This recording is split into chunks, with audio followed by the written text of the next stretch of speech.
Good morning, everyone. I am Janlina Escarajas from Bachelor of Secondary Education, major in English, Block A. So I'm going to talk about the figure of speech. So let's move on. So here is our learning objectives for today. So at the end of the lesson, the students are expected to first is to distinguish the types of figure of speech rather, and value the importance of using different figure of speech through a concise explanation, and also to construct sentences using different types of figurative language.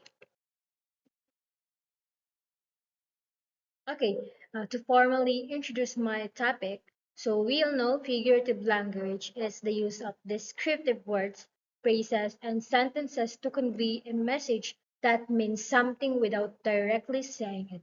So it's like you are using a word that connotates. So uh, here we are, it is creative wording that is used to build imagery to deepen the audience understanding and help provide power towards by using different emotional, visual, and sensory connections. So, uh, when we say imagery, it is one of the elements of a poem. Yes, you can, for let's say, for example, you are reading a story and then you imagine what is happening in that story or the poem or whatever literary selection you're reading. So that is imagery. Okay, moving forward, so figurative language is used to compare two unlike ideas to increase understanding of one.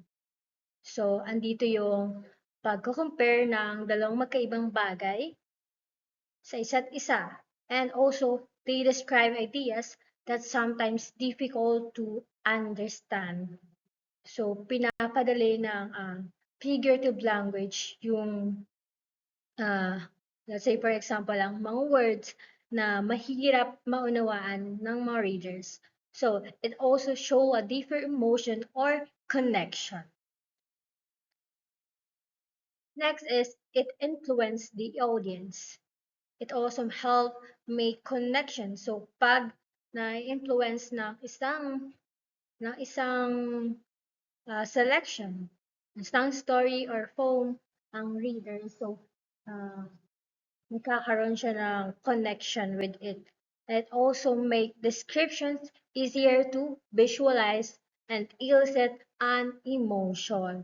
So upon reading a story, 'di ba, nakakaranas tayo ng emotion, it elicit an emotion and nabivisualize natin sa mind natin what is happening on what we read. Okay, next is what is figure of speech? So let us define what is figure of speech.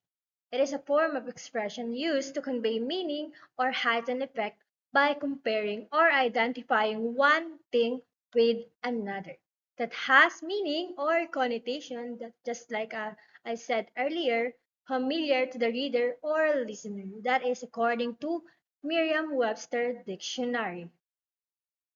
So a figure of speech is also an expression in which the words are used figuratively, not in their normal literal meaning.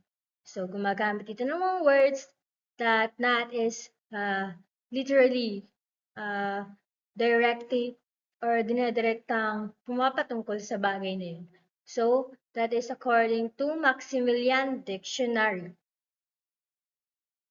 Okay, next definition is an expression that uses words to mean something different from their ordinary meaning, according to Cambridge Dictionary. So it's also an expression or word that is used with a metaphorical rather than a literal meaning. It is also a word or phrase used in a different way from its usual meaning in order to create a particular mental picture or effect. So that is according to Oxford Learner's Dictionary. So nagkakaroon ng mental picture or na visualize ng readers ang kanilang pinabasa. So that is good impact. So, doon mo masasabi na kawili-wili yung binabasa mo if you visualize or you have a particular mental picture of that selection in your mind. Okay, so based on the definition, so figure of speech is phrases or words that used uh, to mean something different from their ordinary meaning. So magkakatulad lang naman ng sinasabi. So that's it. Okay, let us now discuss the figures of speech. So, okay, the first one is we have here the simile. So simile is an indirect comparison between two unlike things using the words like as or than. Like as or than. So here is the example. So ito yung type ng figure of speech na kilala siya because it compares two different things in direct comparison. So they use the word like, as, or than. So from the given examples here, Yuval is taller than RJ. So Yuval is, we're comparing to RJ. So kino-compare si Yuval kay RJ. So sinasabi is Yuval is taller than RJ. Now, so the next one is my mother is as busy as a bee. So her mother is busy as a bee. Okay, and the third one is Zaria blooms like a flower. So here in the examples, you can see the differences among the two. So they compared and used the like, as, or that. Okay, we have the second one, which is the metaphor. So in simile, it is a direct comparison, and while in the metaphor, it is a direct comparison without using the comparative words like or. So that is the difference of metaphor and simile. Okay, for examples, my mom has a heart of gold. Okay, so from the given examples, it did not use like or as. So my mom has a heart of gold. So that means that her mom is kind and soft-hearted. So it's like, so that's the meaning of it. And also we have the second one, my friend's sister, Sharon, is a night owl. Okay, kinumpare niya yung si Sharon sa isang night owl. So maybe Sharon likes to sleep late or sa umaga na tumutulog. And we have here also the my hands were icicles because of the cold weather. So para daw nagyayelo yung kamay niya because of the cold weather. So that is the metaphor and a comparison without using the comparative words like or as. Okay, the third one, we have the personification. Okay, this figure of speech is used to attribute human characteristics to something that is not human or non-living things. So it can also be used to personify an abstract quality. So dito sa personification, you are describing thing or non-living things as having human characteristics. So, ganun. Okay, so let's have my example here. So, hey diddle diddle, hey diddle diddle, the cat and the fiddle, the cow jumped over the moon, the little dog loved to see such sport, and the dish ran away with the spoon. So, we can see here the cat and the fiddle. So the cow jumped over the moon. So, ibig sabihin na pinag, like, pinag-compare or, di ba, the cow can jump over the moon, tapos the little dog love how can a little dog laugh? Ano? Okay, and the dish run away with the spoon. So, ayan. Ito yung mga ginagawa ng isang tao. Run. Yan, run. Di ba ginagawa siya ng tao? But, meron tayo ditong thing. Meron tayong things. So, that is an example of personification. So, merong binibigyan ng human characteristics yung mga non-living things. Okay, up next is all about the apostrophe. So, ang apostrophe naman, it is used to address someone who is absent or already dead. So, it can also be used to address an abstract quality or idea and even a non-living object. So, sa apostrophe naman, ito naman ang ginagamit to address someone who is not in the world already. So, kung baga ay sumakabilang buhay na. So, sumakabilang buhay na or wala sa puntong yun. Okay, for example, oh Romeo, Romeo, wherefore art thou Romeo? So, this line was said by Juliet sa Romeo and Juliet. Okay, so it is a famous works of William Shakespeare, the greatest playwright of all the time. So, ito yung linya ni Juliet when she is finding Romeo. Okay, so this above sentence is a line from the soliloquy delivered by Juliet. In the scene, she is found standing on the balcony and thinking about Romeo who is not there with her at the moment. So, sinabi siya ni Juliet and Romeo is not there at that moment. Okay, the next one is the alliteration. Okay, it is a literary device that uses similar phonetic sounds in continuity to make an effect. This device is usually used to decorate the words with a musical, lyrical, or emotional effect. Okay, ang alliteration naman. For example, in Sonnet 5, William Shakespeare made some good use of alliteration. Let us take a look at an example. Those us that with gentle work did frame, the lovely case where every eye doth well. Soft check with frost and lasting leaves quiet, their substance still lives sweet. Okay, you can see here the letters, the first letter of some phrase or words here na naka-bold, E, D, and D, then L, L, S, and S. So, ang alliteration kasi is yung mga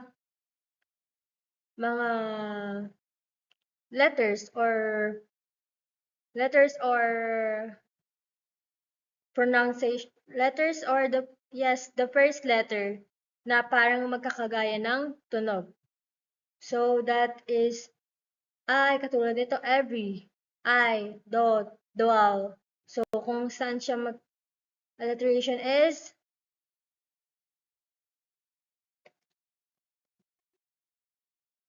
okay. So, that is alliteration. And also, we have here the assonance.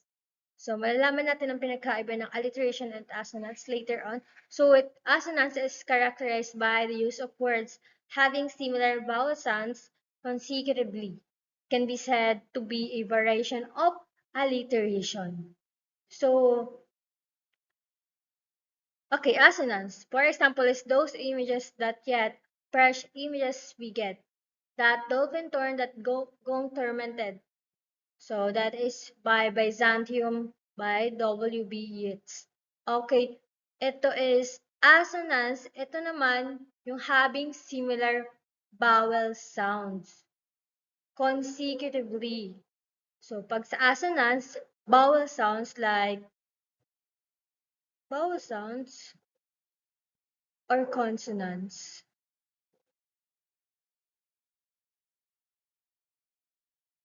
Okay, so I have here a little correction. So it is not vowel sound. So assonance is consonants. So, yung mga letter na may consonant sounds. Katulad itong yet, tapos fresh, biget, tas tormented. So, they are all sounds like consonant sounds, while the alliteration naman, katulad ng examples kanina doon, eyes, may, may letter E nagsisimula yung first. So, that is vowel sounds.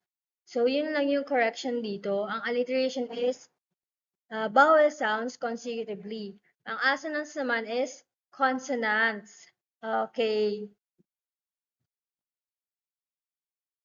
So, the next one is hyperbole. A hyperbole is a rhetorical device that is mainly used to make something look and sound a lot better than it actually is. So, in other words, it can be said to be a form of exaggeration. Now, ang kalapit ng hyperbole is the exaggeration or pagbibigay ng exaggerated na description towards a thing. So, for example, I am so hungry that I could eat all the food here. Kaysa sobrang gutom niya, it's like she's going or he's going to eat all the food in there. So, the next one is my brother said that he had a million things to do, but he was actually sitting idly. Okay, so yung brother niya, so he said that I have million things to do, but he's actually sitting. Okay, so that is hyperbole. So you're exaggerating the description to sound a lot better than actually it is. Parang nilalagyan na rin ng expressions dun with that exaggeration. Okay, we have here the euphemism. It refers to those words or a phrase that can be used to convey something unpleasant, sad, or considered as taboo. So, refers to those words or a phrase that can be used to convey something unpleasant, sad, or considered as taboo. Okay, for example, we have here his great grandfather passed away last week. So instead of saying na his great grandfather died last week, so ginamitan siya ng passed away para mas maging uh, less yung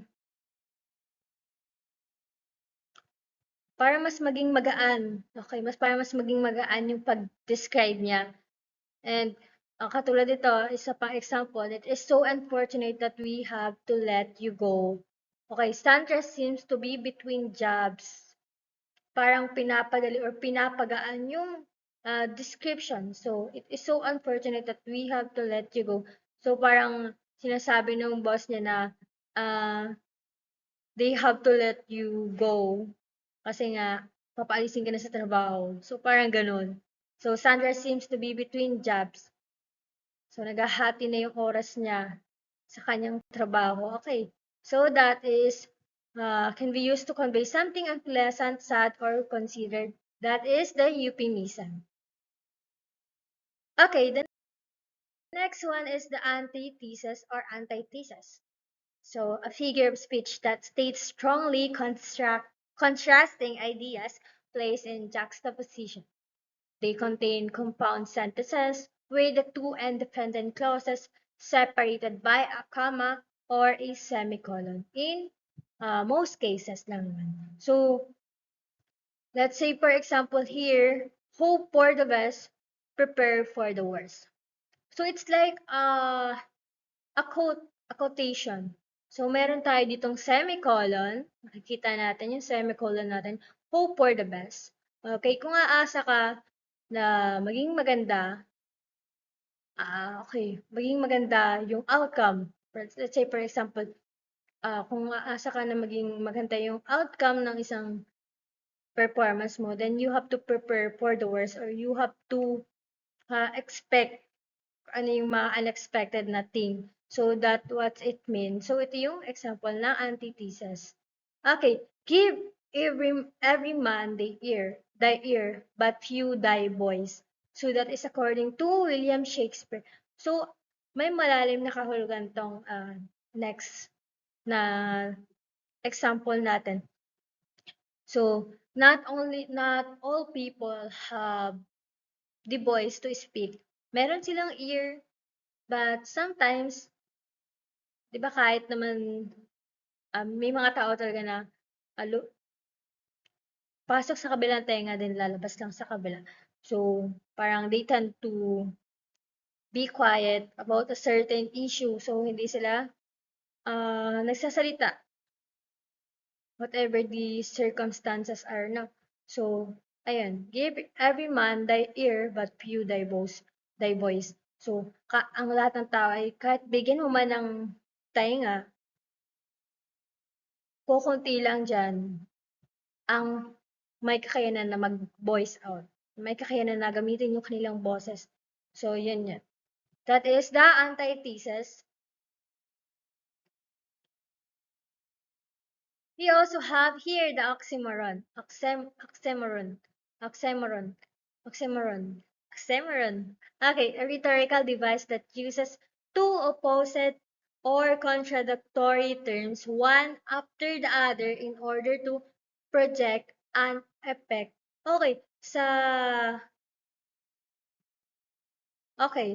oxymoron naman, dito naman may two opposite or contradictory terms na pinagsasama. So, magkatabi sila. Katulad ng ating examples, oh, heavy lightness, serious vanity. So, here is the bold phrases. So, heavy and lightness. So, pinagtabi sila and magka-opposite sila. So, heavy, light, mabigat, and magaan. So, that is oxymoron. So, another is parting is such sweet sorrow. Okay, parting, ang paghihiwalay daw ay masakit, okay, sweet sorrow. So, parang, ayan, sweet sorrow. So, magka-contradict din yung dalawang terms na to. And it also project an effect. So, some likes reading works of true fiction. Isa pa to. So, true and fiction, pinagtabi siya. So, it's like nagko-compare nagtabi ng dalawang opposite and or contradictory terms. Okay, next one is the epigram.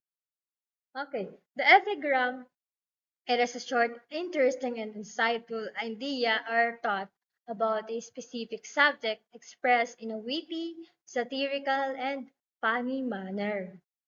So let's have the example. So, experience is the name everyone gives to their mistakes.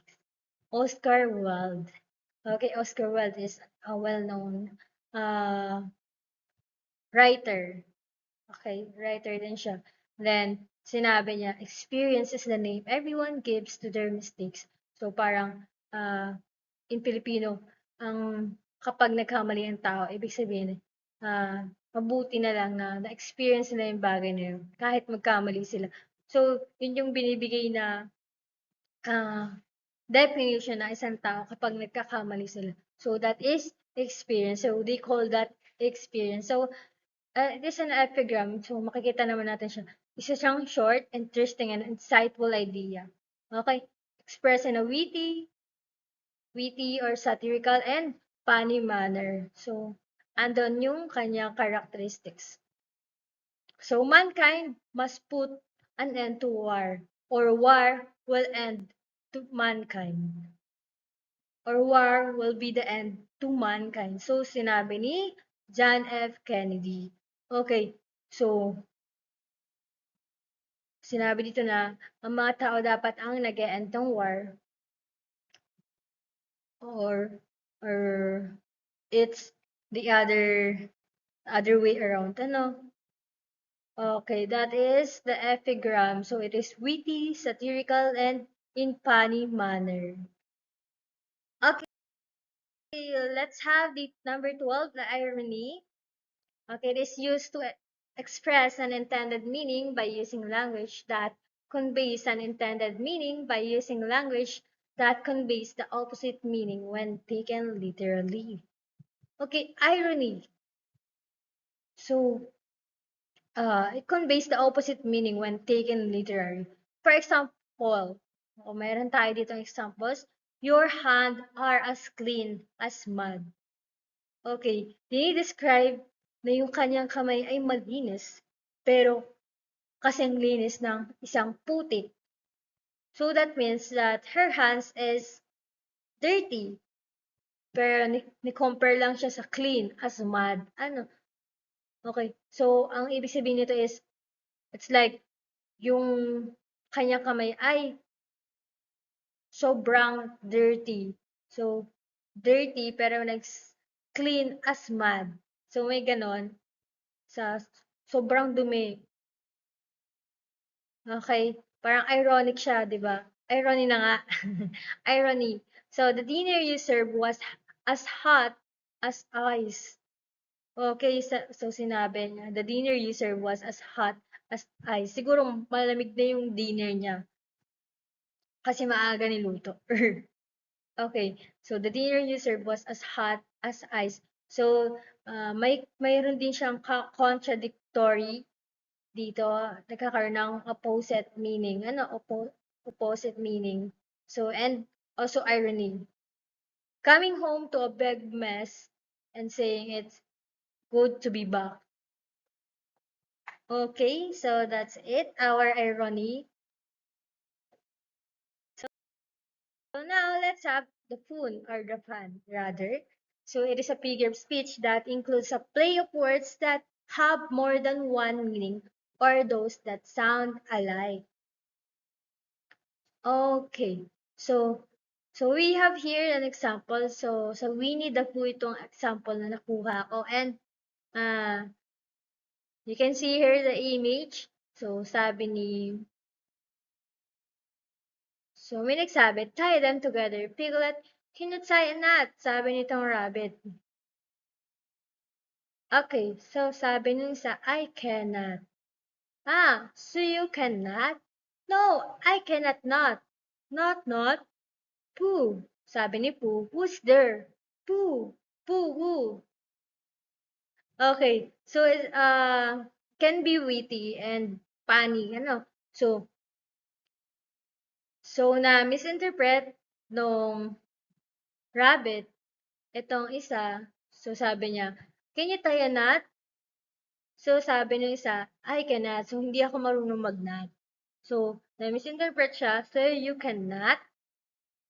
So no, I cannot knot. Not. So nagtaka siya, ano. Okay, that is an example of pun or fun. So includes a play of words that have more than one meaning or those that sound alike. Okay, that's it. So parang may words na magkagaya ng tunog, pero iba yung ibig sabihin. Okay. Now we have here the metonymy. Metonymy. So according to the Oxford Learner's Dictionary, the term metonymy is defined as the act of referring to something by the name of something else that is closely connected with it. Okay, so metonymy, the act of referring to something by the name of something else that is closely connected with it. Okay, so we have here an examples.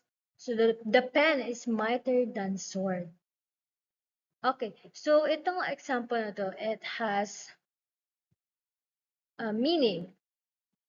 It has a deeper meaning, ano? Okay, the pen, so sword, pareha silang matulis na bagay.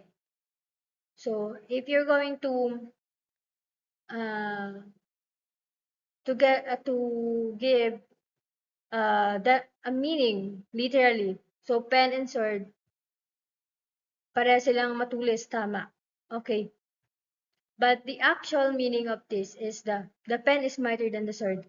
So, let's say for example, sa mga or mga journalists, 'di ba mga sumusulat sila ng balita, sumusulat sila ng uh,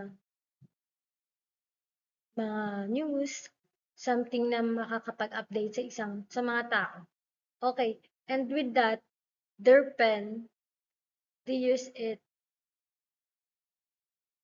uh, in order for them to live. So, yung pen na yun, so, yung ginawa nila, it is mightier than anything or the sword. Okay? So, ibig sabihin nun, kapag may alam ka, pag may alam ka, you are mightier than any other things. So, that's the meaning. Ano? The pen is mightier than the sword.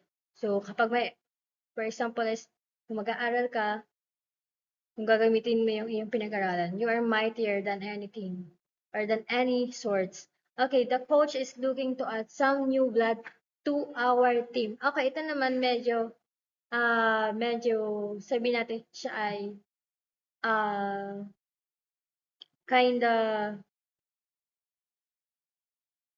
so the coach is looking to add some new blood to our team. So, ibig sabihin ng new blood is teammates.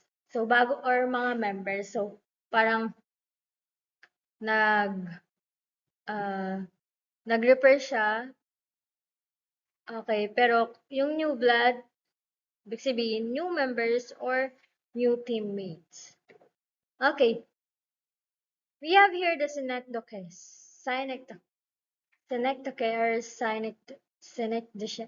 Oh my god. Okay, so I don't really. Okay, synecdoche. So synecdoche is a rhetorical device which makes a use of a term that refers to a part of something to substitute for the whole thing. Okay, so itong synecdoche naman, ginagamit siya na, for example, isang term or isang phrase or isang word.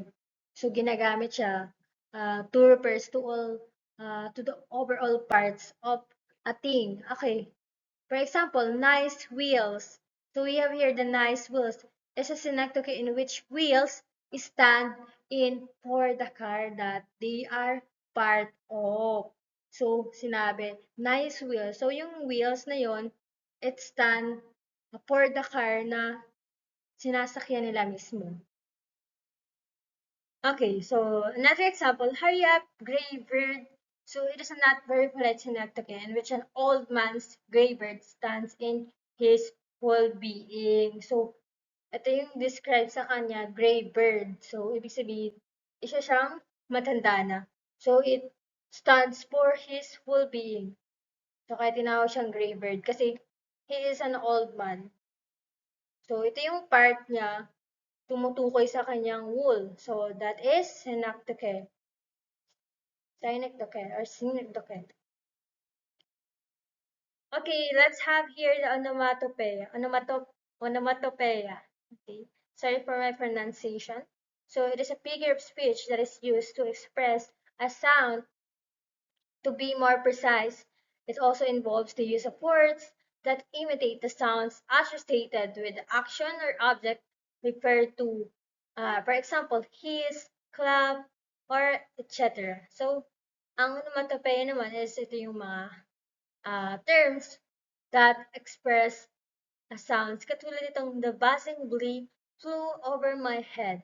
So, we can hear that a bee sounds like buzz. So that's like buzzing. So the buzzing flew over my head.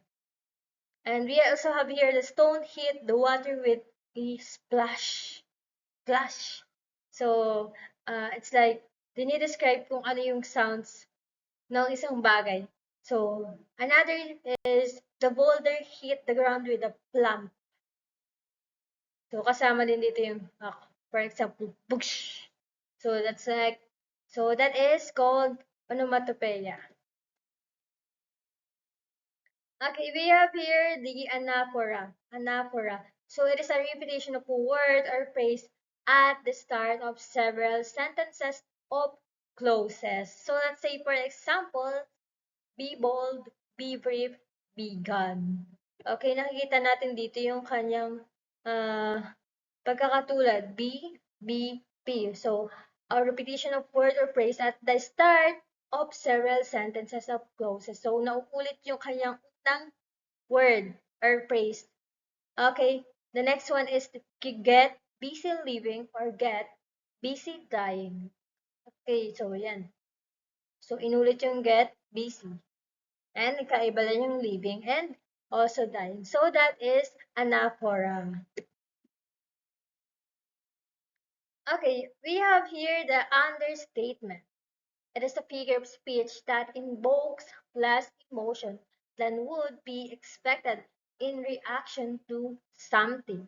This downplaying of reaction is a surprise for the reader and generally has the effect of showing irony. So parang irony din siyang nagdi-discuss. So let's say ito naman, pinakaiba lang, it invokes less emotion than would be expected in reaction to something. So, less emotion, yung nagbibigay siya ng less emotion than would be expected to react about a certain event. Now, for example, I heard she has the cancer, but it's not a big deal. So, ayun, meron daw cancer yung isa, pero sabi niya, it's not a big deal. So, that is understatement. And also, Joe got his dream job, so that's not too bad. Okay, it invokes less emotion than would be expected in reaction to something. So, para siyang irony and may pagkanantsalan. Okay. So, nagtitreat yung isang bagay na wala lang, parang less lang. Okay, hindi big deal. So, ganun. Okay, we have the light thoughts or litotes. So it is a figure of speech that features a praise and utilizes negative wording or term to express a positive assertion or statement. So litotes is a common literary device that most often used in speech, rhetoric, and even in non-fiction. So ito naman is gumagamit ka ng negative na words to express a positive idea or uh, praise or assertion. So, for example, is I can't disagree with your logic. So, my feelings are not unhurt. He is hardly unattractive. So, ayan. Gumamit siya ng disagree with your logic. So, that disagree is negative wording. And pag sinabi kasing logic, you are using your reasoning. You're using your common sense, your rational thinking. So, meron tayong negative word dito and meron naman tayong positive assertion or statement. So, meron dito, my feelings are not unhurt. My feelings are not unhurt. Hindi daw nasaktan ang kanyang feelings. Another is, he is hardly unattractive. May hardly na may unattractive pa. Okay. So that is litotes. Litotes. Okay, whatever. So we have here the paradox. It is a figure of speech that appears to be self-contradictory but actually reveals something truthful. So for example, we have here, you have to spend money to save it. So para din siyang irony. So in order for you to save money, you have to spend your money. So, it's actually real. Okay, it's actually real. So for example, isa kang businessman and uh, nag-invest ka, ibig sabihin nabawasan yung money mo, but na-spend mo yung money mo through that investment, then bumalik sa'yo yung money, and yun, nagkaroon ka ng chance to save more and to gain more. Okay, so another example is what I've learned is that I know nothing. Okay, ang natutunan niya daw is wala daw siyang nalaman. Okay, that is kind of funny. So, for example, you have to be cruel to be kind. You have to be cruel to be kind. So, kailangan mong maging masama para maging mabuti.